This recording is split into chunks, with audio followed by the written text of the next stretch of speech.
Hello, ladies and gentlemen, and welcome back to Inside Movies Galore. I'm your host, David Strege, and here I am trying to continue my holiday season film reviews with a film that comes from 1996, or filmed in 1996, by a director that I forgot had actually distributed with Sub Rosa Cinema until I had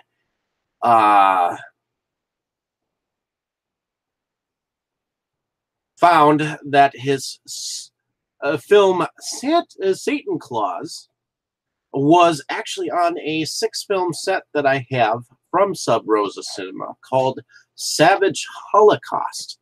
Now, originally, it was distributed as a double feature set with Psycho Santa, which is another film that is on the set as well. But later on, it came onto this set, and it's not a bad set. So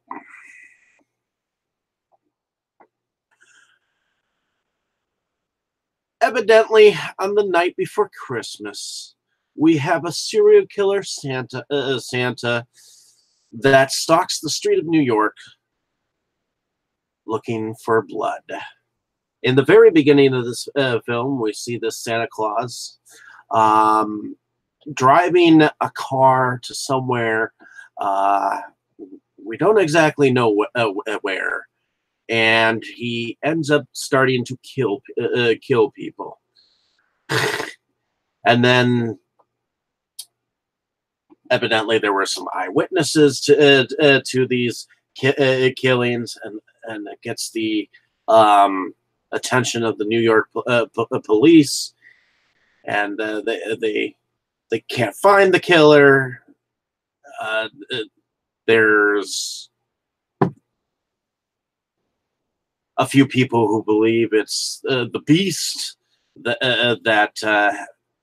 it's actually Satan himself. So he becomes known as Satan Claus, and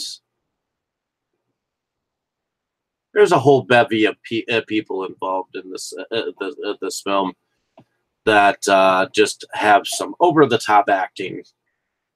But I really like the storyline of this film. That's the first thing. It's a rough, very rough film. First of all, the lighting. The lighting really is bad, and I hate to say this about any film, but it's very noticeable. I mean, it's not like it's dark or anything, but it's very apparent that it's very dark in many of the different scenes. So you almost feel like they went to an office after hours and filmed this film and scenes.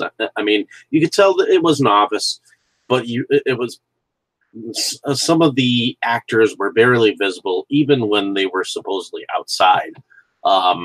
Like, apparently there were 2 guys dressed up as Santa Clauses, and they were supposedly selling some insurance or something like that, and you could barely see these guys. And some of the dialogue that was said between the Santa Claus calling in to the commissioner, or the captain, who the captain was Captain George Artisan, played by Barry Snyder, and the man who was playing the serial killer Santa Claus was played by Robert Cummings. Now, I enjoyed his maniacal laugh in here, so that was something I liked. What was weird is that whenever he was calling the police captain, he was calling him on a walkie-talkie, whereas the captain was calling him on a phone. So it was just super goofy in ways, because there were it was totally dark. You could barely hear some of the dialogue that was said on his end. And on the other hand, you got some of these actors that are involved, where you got this straight shooter.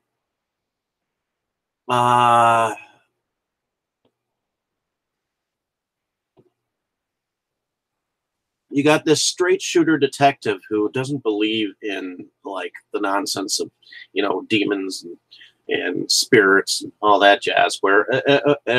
But we do have voodoo involved, where we have a woman that is known as Mammon, played by Loretta Alley, where she has these apparent powers, and she ends up using them to find out where the killer is located, even though she knows that she can't fully beat him with her powers. But in the end, we realize that the Santa Claus is in fact being controlled by someone who evidently found found the relationship that they were in to be in jeopardy. And that's all I can say about that. But I do like that some of the streets of New York were shown, where there was an apparent bum or mugger here, or a creepy dude underneath, in these creepy places. I do like that some of the bad parts of New York were shown, but I enjoyed the killings. I enjoyed the way that the Santa Claus was egging the police department on by calling each time that he would kill a victim or kill a couple of victims, and they wouldn't catch him. So I thought it was an interesting scenario. I thought some of the acting was over the top.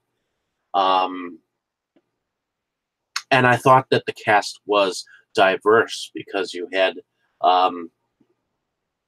African American actresses and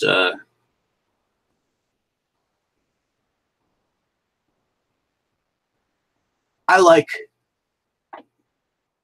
that I saw some diversity. Not a whole lot, but a little.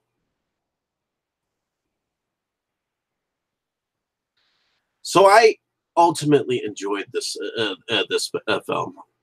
It's not that I'm racist or anything like that, but whenever I notice that a film uses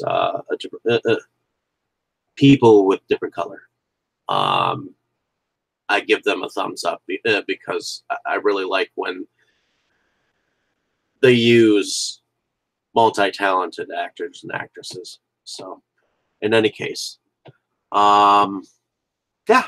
Well, there were some bad things and there were some good things about this film that I liked, and I think I covered that. So hopefully you enjoyed my description of this film. Like and subscribe to my page if you have not. Definitely check out my other reviews. Check out some of my future reviews. I'm definitely going to be having some more cool stuff come out. I'm neutral about this film. There are things I loved about it, things I hated about it, and you might have a different opinion. So thank you for listening. Have a great day, evening, or morning, wherever you are. Thank you for watching. Have a great day, evening, or morning, wherever you are. I'm just going to say that this film was just goofy. In any case, like, share, and subscribe, and have a great day.